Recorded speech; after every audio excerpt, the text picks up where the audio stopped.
تو لولا علی لہلک عمر، علی نہ ہوتے عمر ہلاک ہو جاتا. اور اگر ذرہ برابر بھی کسی کے دل میں خواہش ہوتی تو بہترین موقع حضرت علی کو مل گیا تھا کہ جب حضرت عمر گئے ہیں بیت المقدس کے سفر پر تو حضرت علی کو قائم مقام بنا کر گئے. وہ بغاوت کا بہترین موقع تھا، وہ وہاں قبضہ کر لیں. لیکن نہیں، یہ سب اصل میں ہمارے ہاں انتہا ہے. اور یہ رد عمل ہے شیعوں کا. یہ ناسبیت جو پیدا ہوئی ہے ایکسٹریمسٹ سنی جو ہے ان میں، یہ رد عمل ہے. شیعوں نے جو کچھ بنا دیا ہے، جو بڑھایا ہے، حضرت علی کو خدا بھی بنا دیا ہے. تو اس حوالے سے اس کا رد عمل میں ہمارے ہاں معاملہ یاد رکھا ہے. تو ہمارے نزدیک حضرت حسین رضی اللہ تعالیٰ عنہ بھی صحابی ہیں، چاہے وہ صغار صحابہ میں سے. ان کی طرف کسی بدنیتی کو، حضور کی گود میں پلے ہیں، حضور کے کندھوں پر سب آ رہے ہیں، تو ان کے بارے میں کسی بدنیتی کا کوئی سوال نہیں. تو جذبہ ان کا اپنی جگہ تھا، اس جذبے کی مطابق تحسین ہے جو میں کر رہا ہوں. البتہ وہ فقہ کی بات کر رہے ہیں، فقہ کے اعتبار سے اس گرفت میں آ گئے. اس میں کوئی تضاد نہیں ہے. بسا اوقات حقیقت اور قانون ایک دوسرے کے مقابل میں آ جاتے ہیں. حقیقت کچھ اور ہوتی ہے اور قانون کا فیصلہ کچھ اور ہو جاتا ہے. جیسا کہ شاید کل ہی تو ایک حدیث سنائی ہے آپ کو اپنے ووٹر صاحب نے، کہ حضور نے فرمایا ہے کہ تم میں سے کچھ لوگ میرے پاس کوئی مقدمہ لے کر آتے ہیں، کوئی زمین کا کوئی ٹکڑا ہے، کوئی کہتا میرا ہے، یہ کہتا میرا ہے. اور ایک فریق جو ہے وہ بہت جو ہے وہ گفتگو میں تیز ہوتا ہے، چرب زبان ہوتا ہے، وہ اپنے دعوے کو خوب پیش کر دیتا ہے. تو میں تو اس کے مطابق فیصلہ کر دیتا ہوں جو بھی شواہد آتے ہیں.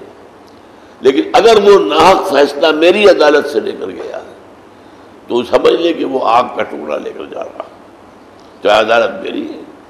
تو اس طریقے سے یوں سمجھیے کہ حقیقت اور قانون بسا اوقات یہ ایک دوسرے کی ضد ہو جاتے ہیں. تو ان معاملات کو پھر ہم کوئی کف لسان والی بات کے اوپر چھوڑیں گے. لیکن میں نے صرف آپ کو بتا دیا تھا کہ یہ بھی ایک رائے ہے. اور ابن العربی جو ہے بہرحال فقیہ تو ہیں، اس میں کوئی شک نہیں، مفسر ہیں، اس میں کوئی شک نہیں.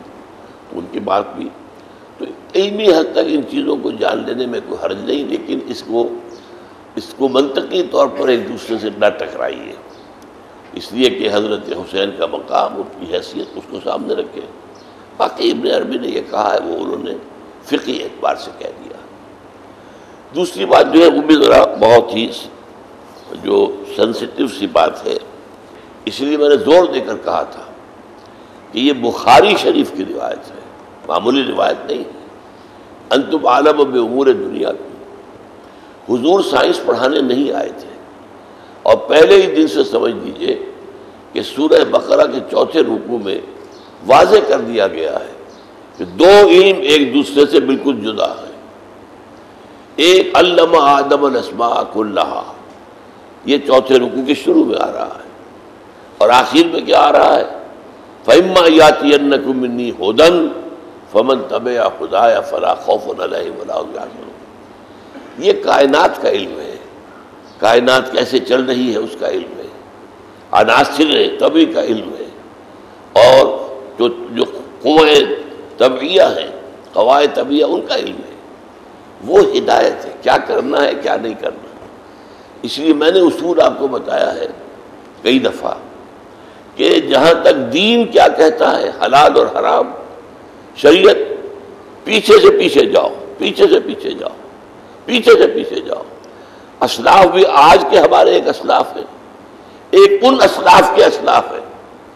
پھر ان سے آگے جاؤ صحابہ کے پاس اور حضور کے قدموں میں پہنچا دو.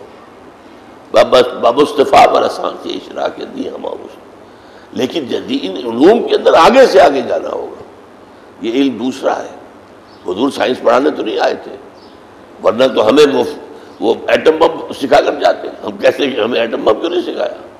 ٹیکنالوجی ہے، سائنس ہے، یہ چیزیں اپنی جگہ ہیں، اور یہ حضور کا موضوع نہیں تھا. قرآن بھی کتاب ہدایت ہے، کتاب سائنس نہیں ہے. ہاں یہ ضرور ہے کہ اس میں جن سائنٹیفک فینومینا کا ذکر ہے وہ خلاف واقعہ نہیں ہو سکتے. لیکن وہ پڑھانے، سائنس پڑھانے کے لیے تو قرآن نہیں آیا، فزکس پڑھانے کے لیے یا کیمسٹری پڑھانے کے لیے نہیں آیا۔ آپ قرآن سے ان علوم کو نکال نہیں سکتے۔ صرف یہ بات ثابت ہو گئی ہے کہ قرآن مجید میں کوئی بات غلط نہیں آئی ہے، کہ سائنس نے جس کو غلط ثابت کر دیا۔ اسی لیے میں نے تعریف کی تھی بورس بوکائی کی کہ اس نے بہترین انداز اختیار کیا ہے کہ کوئی شے ایسی نہیں ہے، یعنی یہ نہیں ہے کہ آپ یہ کہیں کہ ساری سائنس قرآن سے نکلی ہے یا ساری، بھائی آپ نے پہلے کیوں نہیں نکال لی؟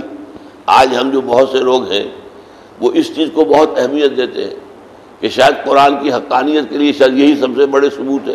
قرآن کا جو حقانیت کے اپنے دلائل ہیں، یہ سائنس نہیں تھی تب بھی قرآن حق تھا اور لوگوں نے حق سمجھا اس کو، اس کی حقانیت کو پہچانا، تو لہذا ان کے اوپر وہ معاملہ نہیں۔ ہاں یہ ہے کہ یہ ثابت ہو گیا کہ قرآن مجید اس سوچ سے آیا ہے کہ جس کا علم کامل ہے، لہذا اس کے بیان میں کوئی شے خلاف حقیقت نہیں، بس جو ثابت ہوئی ہو سائنس کے ذریعے سے۔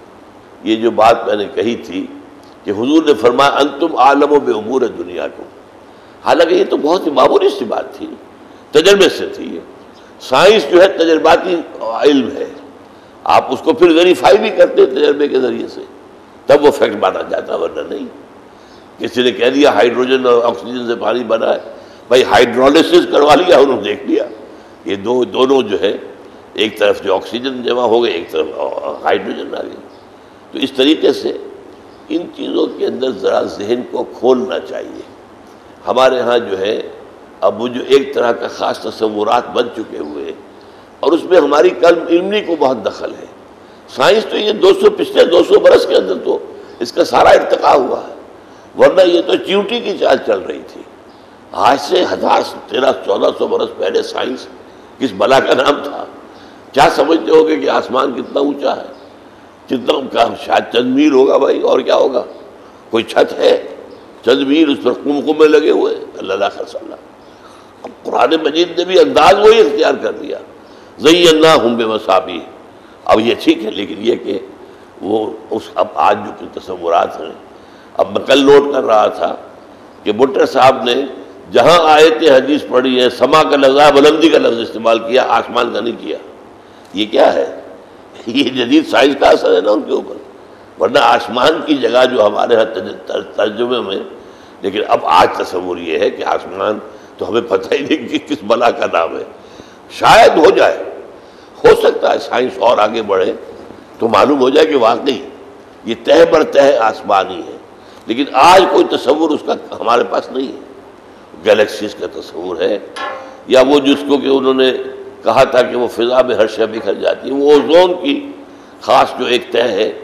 بہرحال یہ تمام چیزیں جو ہے سائنس کی وہ ایک علیحدہ شے ہے، اس کے ساتھ گڑبڑ کرنے کی ضرورت نہیں ہے، لیکن یہ ہے کہ ان کو مان لینا چاہیے کہ یہ دو فیلڈ علیحدہ ہیں۔